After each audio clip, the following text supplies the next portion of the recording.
So ito na mga kalaminate na buo na natin yung ano, yung ating cabinet. Ito napakalaki nito. So ayan, talagang ano yan, 4 feet. 4 feet ang lapad, tapos ang taas ay 7 feet. So ito hindi kakasya sa sasakyan. At hindi rin tayo sobrang ano, buhatin dahil napakabigat. Malapit lang naman to eh. So ang gagawin natin dito dahil buo siya. Kita nyo to. Yan. So ayan, puputulin natin yan. So ayan o, nilagari na ng aking kasama at iniwan na dahil ano, tapos na siya. So paghihiwalayin natin yan para magkasya sa sakyan. Tapos kakalasin natin mga pinto. So ano na, magaang na. Yan, pag-ano natin yan, paghihiwalayin natin. Kasi ito yung drawing yan eh. Ayan ang drawing yan eh. So yan. So hiwalay itong anong to. Ito, hiwalay itong shelves na to. So ayan yung kung makikita nyo, may pintong tatlong maliliit. Ayun yun. Ayun yun. Ito ulo to, taas to. Tapos may pinto ritong malalaki, tatlo rin. So ito yan. Ito yan. So, tsaka to. So ito yung pinatapas natin, ayan. Pag-iwalay natin. Ito meron tong sidings dun sa taas, sa likod, sa loob eh. So pag-iwalay natin yan para kahit pa paano mag-aang siya. So ayan na.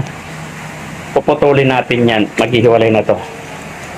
Para mag-aang. Tapos ito yung ano, ito rin. Puputol tayo rito sa ilalim. Ito yung pinaka-ilalim.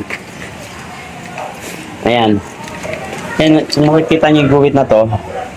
May daan na sa loob yan. I-jigsaw na lang yun. Tapos meron na siyang baseboard. Maglalagay pa tayo rito ng baseboard. Protection yan. Katulad na ito. Tsaka ito. So ayan guys. So ayan. Ayan ang pinto niya. Ito na ang pinaka-design niya. Ayan na yan eh. Ayan na yan. Ito ni ilalim yung hawak ko.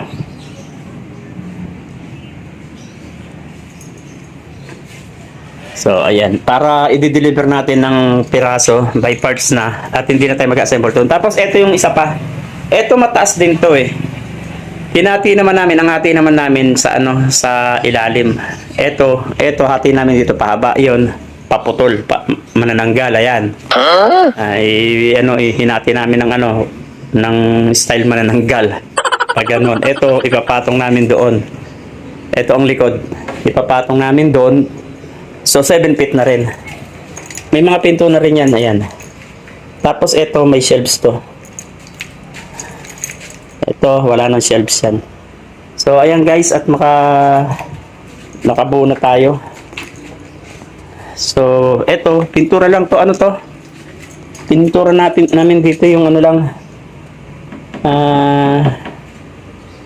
Automotive pati yung masilya. Tapos lacquer white yung ano, lacquer primer. So, ayan, at nagliligpit na. So, bukas puputulin natin to. Ito pa primer na lang bukas. Tapos ready to finish na rin. Pintura lang guys, hindi siya hindi nagpalaminate yung owner. Medyo mataas daw ang bilihin ngayon eh. So yan, hanggang dyan na lang guys at i-video na natin kabuuan nito. Pero ito na kabuuan yan eh. Yan ang kabuuan yan.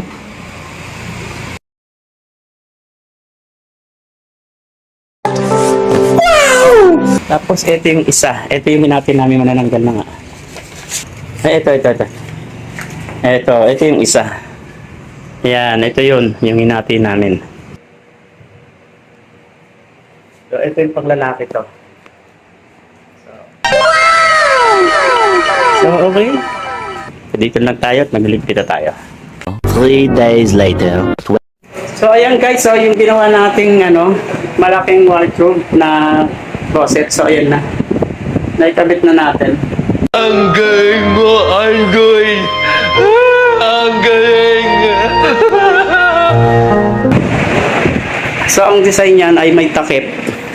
Kaya lang, hindi na natin kinabit to dahil hindi mabubuksan ng drawer. Kasi hanggang dito lang ang ano niyan. Ang pit bukas. So, yan, okay na po siya. So, nandun pa yung isa. So, tignan natin. So, itong isa yung hinati. Hati yan eh. pinagdugtong na lang natin. Oh my God! Wow! So, ayan, mabaho pa. Niretouch natin, ayan. May shelves yan. May hanger. So, dapat lang bukas lang yan. So, ayan. So, ayan yung design niya, guys. So, ito yung panglalaki to. So, kaya ayan guys, so, yung gusto magpagawa, so, paint lang yan, paint.